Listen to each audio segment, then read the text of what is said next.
it says session two. All right, hold on. What about now? You're live. Hold on.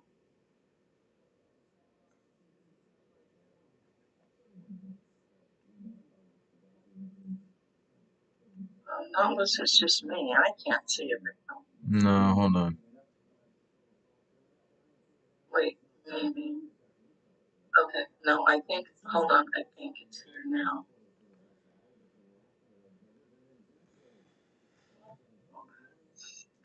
There it is. Okay. It is? Ah, Wait, I'm looking. all right. No, I think that's from yesterday. It says live on here. Hmm. I saw that too. This is live, right? It's Yeah. got session two Mm-hmm. live, and if I wanna watching one person, okay.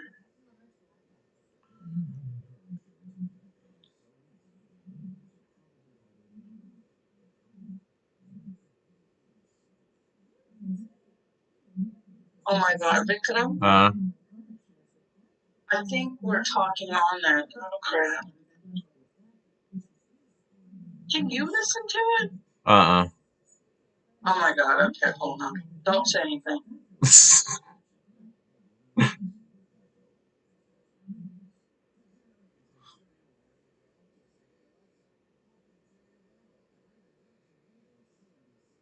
Oh yeah, because my voice is on there. All right, so it's working. Love you. Love you, Bye. bye.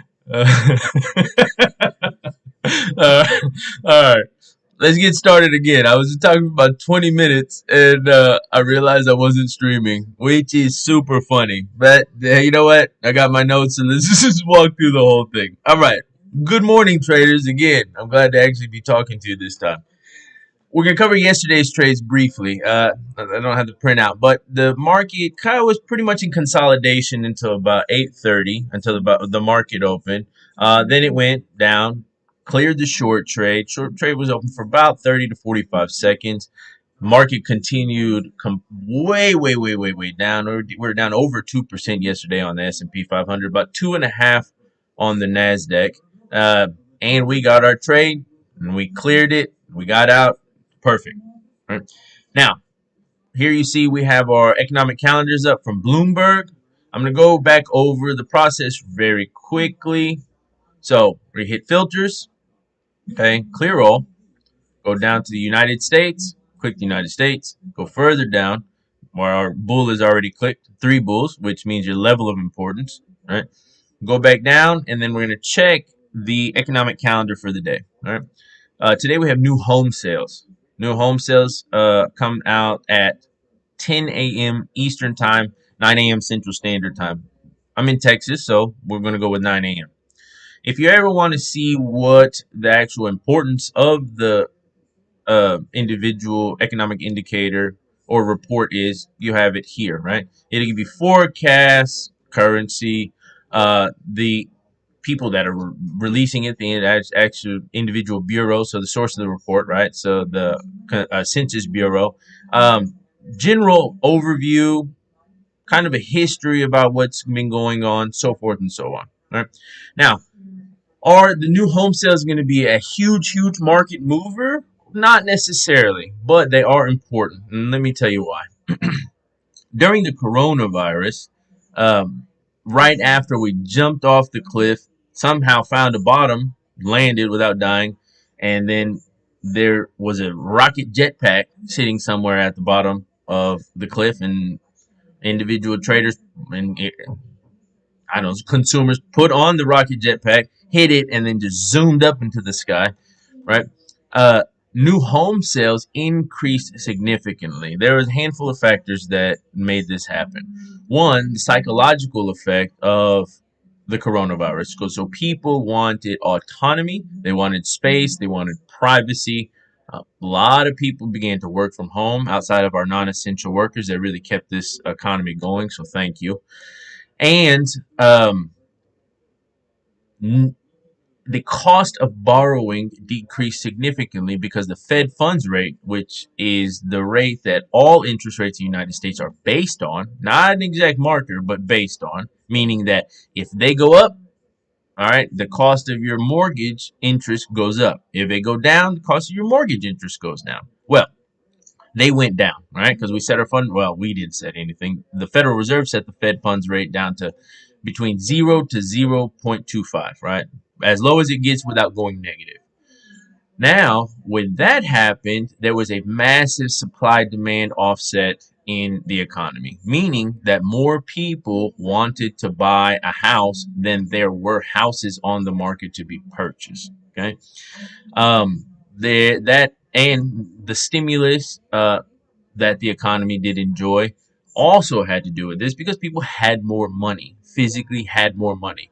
One, because they were given more money, but that's not just the only factor. There was also another factor that people stopped spending on a lot of services and discretionary items, right? Think about dog walking, restaurant eating, club going, movie watching, so forth and so on, right? That cash was just sitting in the bank waiting to be to buy something or be used, right? Itching at people's pockets. Now, with that, the market increase or got hot was the term that they're used to the extent where it kind of became a problem, and it sort of is a problem right now. It's a thing that we'll watch closely to indicate whether the Federal Reserve's interest rate hiking cycle has been adequate or inadequate. Okay, another market. We're going to get back to houses in a second, but another market that did hit the consumers pretty hard was the car market, right? Automobile, right? Market. Because one, people wanted autonomy. All right, no one was riding buses, no one was riding subways, no, all the public transportation went away almost overnight. Two, all right, autonomy. Once again, people wanted their own space and wanted to be away with people. There was extra money, and the stimulus had a greater effect on the auto market because the amount of money that was given in a majority of the stimulus packages was roughly in line with a good chunk of money that one would need for a down payment on an automobile vehicle. Okay, if you have $3,500 stimulus check and then you go try to put a down payment on a house, that's most likely not going to happen. You have $3,500 and you go to the Ford dealership, well, yeah, you might get an F-150, right? That's a fact. Also, we had a global disruption in the supply of the chips that are used to be that the cars run off of now. It's pretty much a computer on wheels, as we know. Taiwan being the major source of that. Well, we got cut off from them absolutely automatically overnight, right? And the semiconductors, which are the chips, that's not an industry where you can just flip a switch and start producing chips at will. It just doesn't work that way. It's a highly complex industry.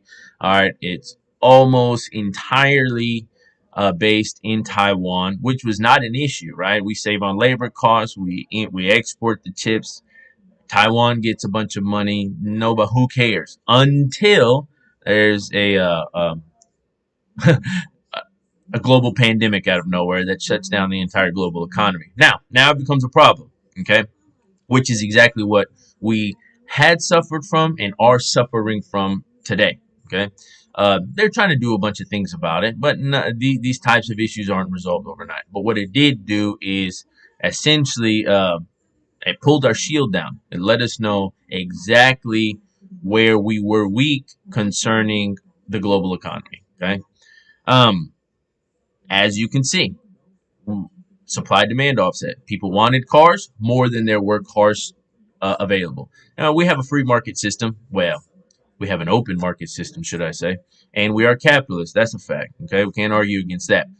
Well, when that occurs, the market price goes up. Okay, supply and demand offset. Economics 101. When supply decreases and demand continues to increase, the individual asset that people are chasing becomes more expensive. That happened in the housing market. That happened in the auto market, and it's still occurring.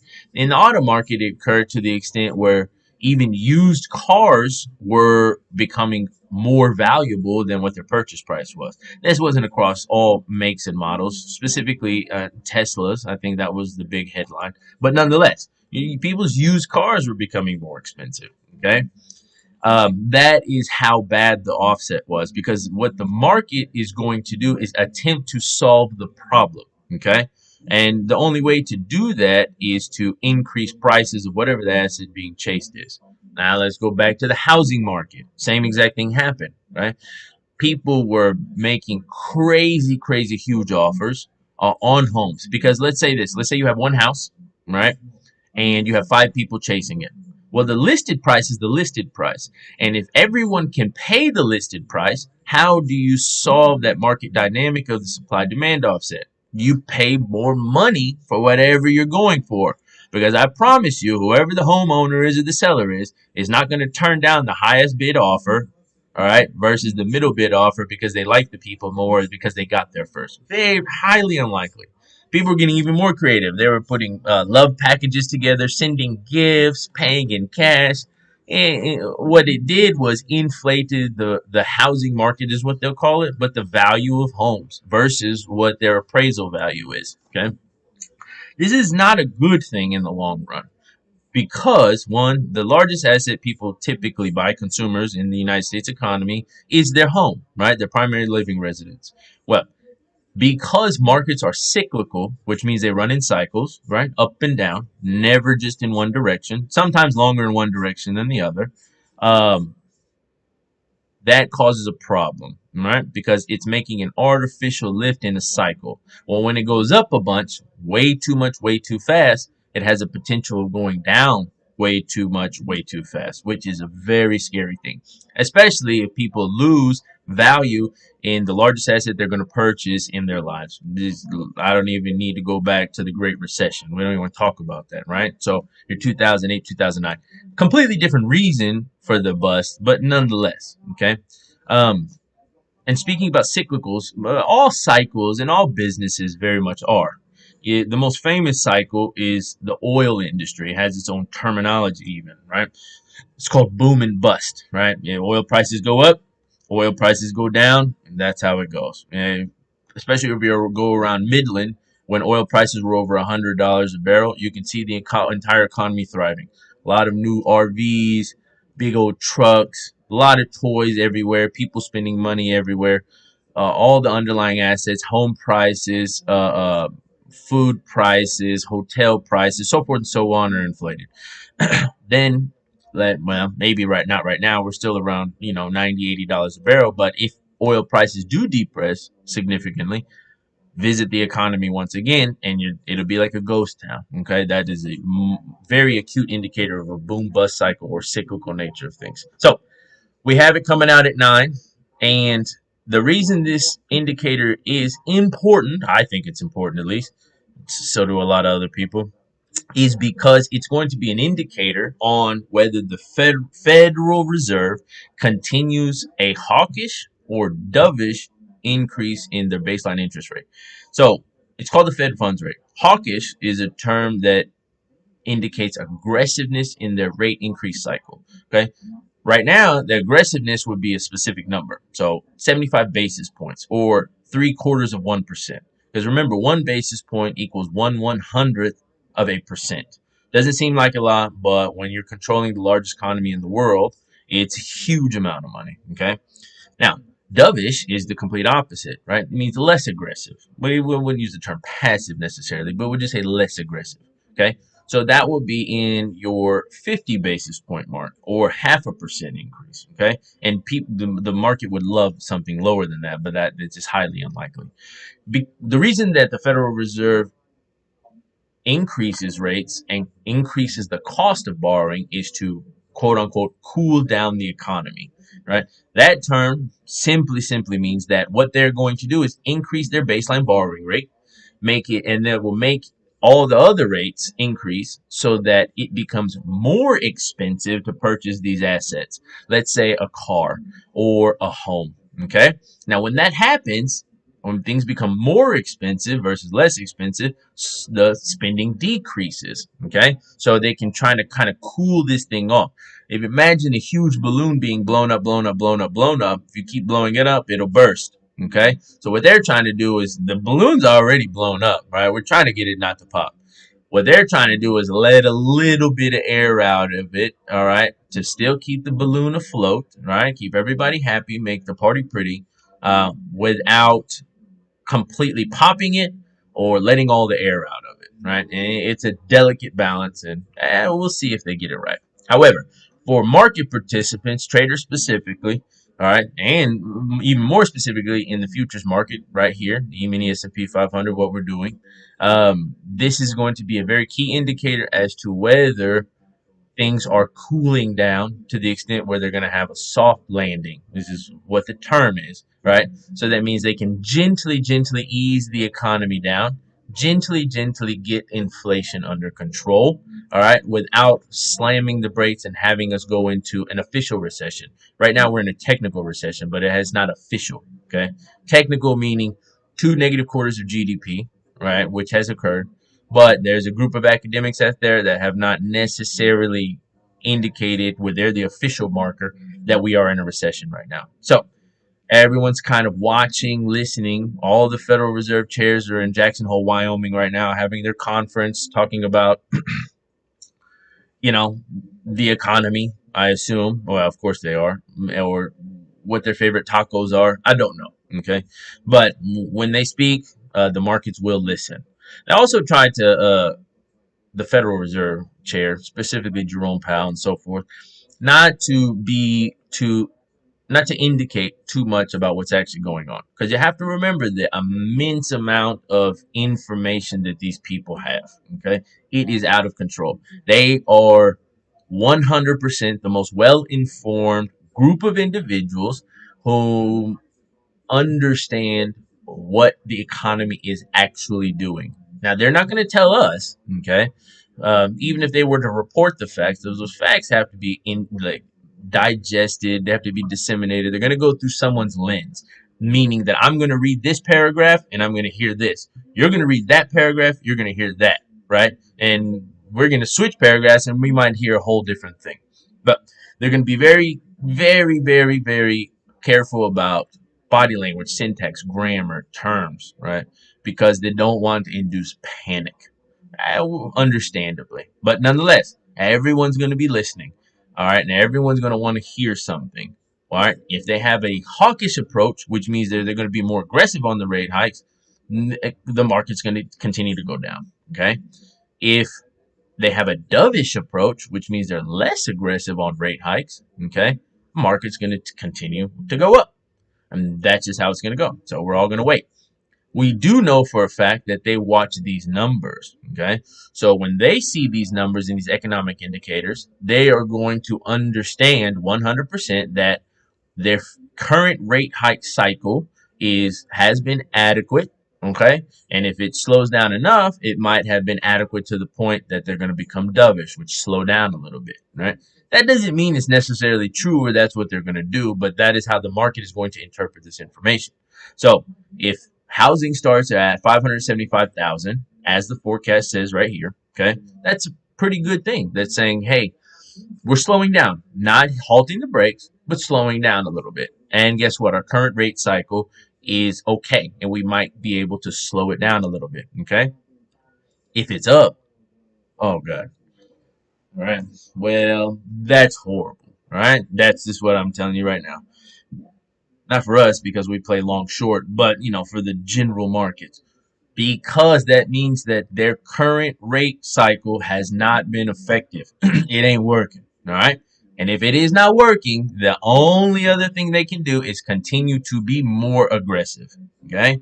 And that's it. They don't have a lot of tools in their toolbox. A lot of information, handful of tools. Okay. They have like a crescent wrench, a blowtorch, and maybe some duct tape. I don't even think they have WD-40. I'm guessing here. All right. Economic indicators. All right. Now, the trades, I placed them already. But as we can see here, because I thought I was live, but I wasn't live. So just letting everybody know that. Anyways, We're gonna go back over them real quick. Right, our open is at 41.47. Our high for the session is 41.57 flat, and our low is 41.18 flat. Right. This is a pretty good indicator of where to set both of these trades, right? The market is absolutely flat currently, as you can see here, indicated by the 1D. It's a 0.02%, okay?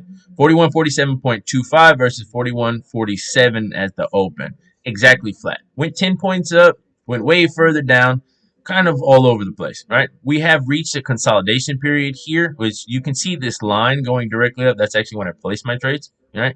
And our consolidation period is kind of breaking out to the upside a little bit, indicating that throughout the session, it is more than likely, right? Our probability is relatively, I'm not going to say high, we'll say sound, adequate, to indicate that the price is going to go up and make a new high throughout the session, right? Now, anything could happen. It could jump all the way down here to a session low. So that's why we set both of them, right?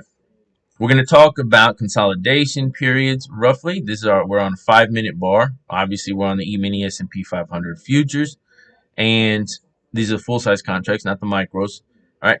This is the Bollinger Band, right? The center line is a 10-period simple moving average, right? Or an arithmetic mean, which means that they're taking 10 periods, 10 bars of closes, going backwards, add them together, divide by 10. Boom, that's it. Okay. Your top and your bottom line are what are called standard deviations, right? 2 standard deviations, frankly. That in simpler, more accurate terms, what that means is where are prices the movement now versus how they have been over the last average of 10 bars. Okay, that's it. So why is that important? Because it indicates a trend, right? It indicates price movement, or you may call it volatility, whatever fancy term you want to use, right? It doesn't indicate whether it's going up or down. It simply means that it is moving versus what its average has been, okay, over the last 10 bars. Right. So here you can see these bands increasing. This line is going up, very obvious long direction, so forth and so on. Here, it's beginning to consolidate or tighten up, which means that it is not moving a lot, right? That's all that means. Consolidation has occurred, all right? And what consolidation means is that prices are not moving as quickly versus their average over the last 10 bars. That's it. Good thing for us, it's a perfect trade setup because what we are able to do at that point is place a trade above and below it. Right now, we're not placing them specifically below the consolidation period. We're placing them at the session low. All right. However, consolidation is key, okay, because the market will not stay consolidated indefinitely, which means forever. It will pick a direction either up or down. Okay, we don't know which one. All right, we're gonna try to guess and look at the calendars and listen to CNBC radio. I don't know if you guys can hear it on in the background. Wait for earnings reports, whatever. Right? Who knows? But I know it's gonna go up or it's gonna go down. So I'm prepared for both of those eventualities.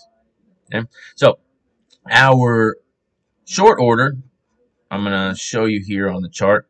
Our session low is indicated right here, which we just talked about by this red line. All right, it's 41.18 flat. All right, the session obviously, by the way, begins at 1700 or 5 p.m.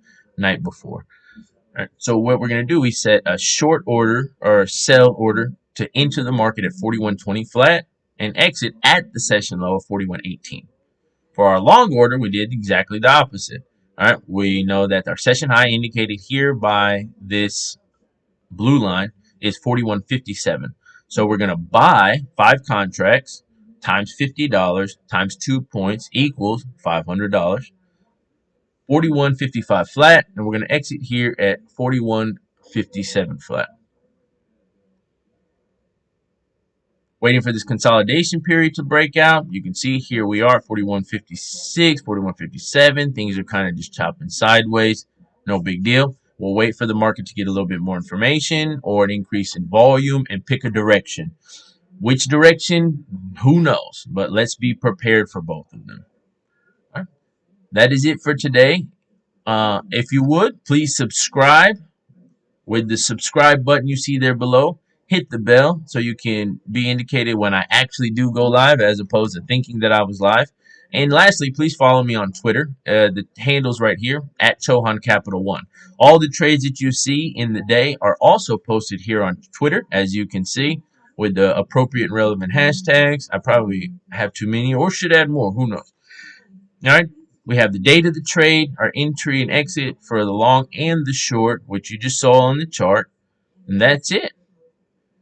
Have a wonderful day, and thank you for coming by.